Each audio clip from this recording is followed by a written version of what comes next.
स्वामी जी, मुझसे काम क्रोध आदि विकारों के वशीभूत होकर कई जघन्य अपराध हुए हैं। भगवान कहते हैं कि पाप बंद कर सहज स्वभाव, भजन मोर तहि भाव न कहो। फिर भी हठ पूर्वक नियमित नाम जपने की चेष्टा करता हूँ।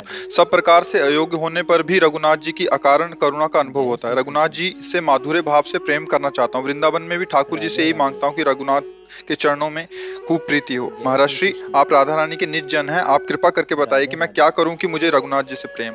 देखो, एक बात तो जय श्री कृष्ण। भगवान रघुनाथ जी के ही श्रीमुख से निकली है राधे राधे। कि वही मेरा सेवक है, वही मेरा दास है, जो मेरे अनुशासन को माने, अनुशासन मेरे वचन को माने, मेरी आज्ञा को माने।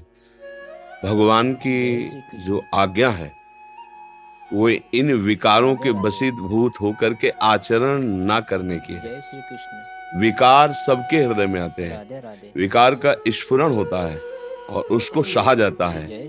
जो इन विकारों की व्यथा से व्यथित होकर के गंदे आचरणों में उतर जाता है, गिर गया फिर। और जो इन विकारों की व्यथा से व्यथित ना होकर के समान भाव रखता है, वही परम पद का अधिकारी, अर्थात वही भगवान को रिझा लेता है। धर्म पूर्वक विषय को ग्रहण करना भगवत प्राप्ति में सहयोग है। अधर्म पूर्वक विषयों को स्वीकार करना कभी भी भगवदानंद की अनुभूति हो ही नहीं सकती। ये बात पक्की समझ। नाटक पाखंड किया जा सकता है, लेकिन सत्य वस्तु का बोध नहीं हो सकता, परमानंद की प्राप्ति नहीं हो सकती। हम कहलाएंगे भगवान के सेवक, लेकिन वाणी से, अंदर से गुलाम हम विषयों के ही होंगे।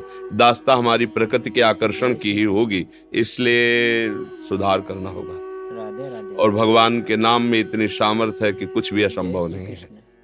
तो ऐसा नहीं है कि हम सह नहीं सकते, ऐसा नहीं है।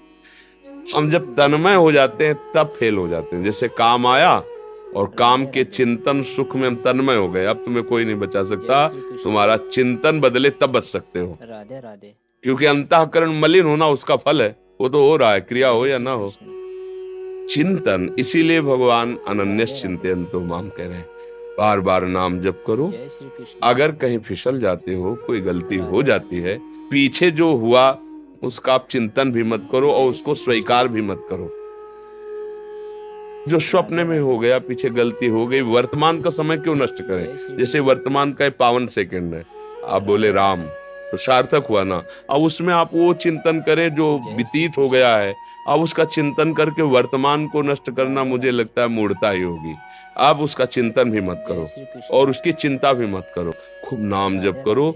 हमारे सबसे गलतियां होती हैं और प्रभु का स्वभाव करुणामय है, वो क्षमा कर देते हैं। पर हम जानबूझकर बार बार गलती ना करें।